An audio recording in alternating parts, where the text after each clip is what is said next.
A man got lost in a desert and had exhausted all the water he had carried a couple of days ago. He knew for sure that if he didn't get some water, he would certainly die. Although completely exhausted, the man didn't give up hope.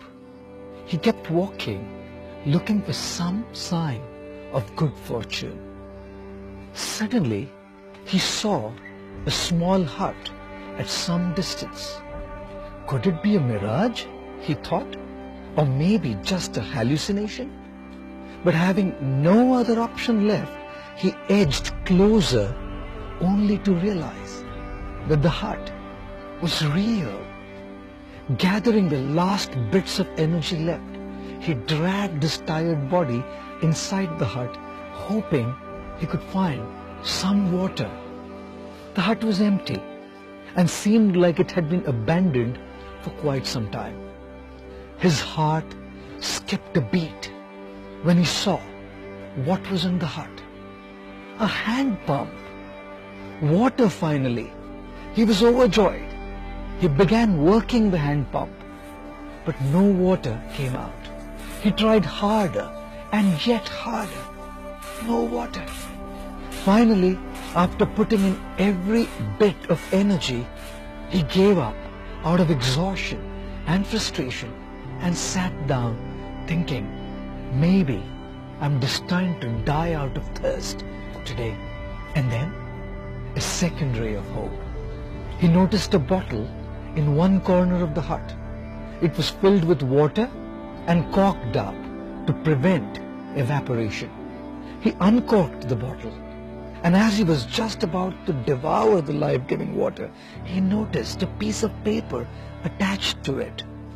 The handwritten message read, "Use this water to start the pump. Don't forget to fill the bottle when you're done." He was now in a dilemma: to follow the instruction and pour the water into the pump, or ignore it and just drink the water. What if he put the water into the pump and it didn't work? But then, maybe the instruction was correct. Should he risk it? If it turned out to be false, he would be throwing away the last water he would ever see. Have you ever been in a situation like this, where there are only two options and uncertainty about which one will work? What will you do? Which one will you choose? Well, you have to choose one and be willing to bear the consequences that it brings. Many people don't decide because they're fearful of the consequences, and they continue to remain confused in their life. The man decided to take a leap of faith. Hands trembling, he poured the water into the pump, closed his eyes, said a prayer, and started working the pump. He heard a gurgling sound, and water came down, gushing out, way more than he could possibly use. He drank the cool, refreshing water to his heart's content and quenched his thirst. He was going to live. Feeling much better, he looked around the hut and found a pencil and a map of the region. The map showed that he was still far away from civilization, but at least now he knew where he was and in which direction to go next. He filled up his flask for the journey ahead, and as per the instruction on the note, also filled up the bottle and put the cork back in. And before leaving the hut, he added his own lines below the instruction.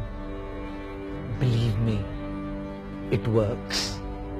Most of us may not be confronted with a situation like this, where the choice made decides whether we live or die. Yet, we have our own journeys to take and our own choices to make. If the choice we make goes our way, fantastic. We can inspire people by telling them, believe me, it works.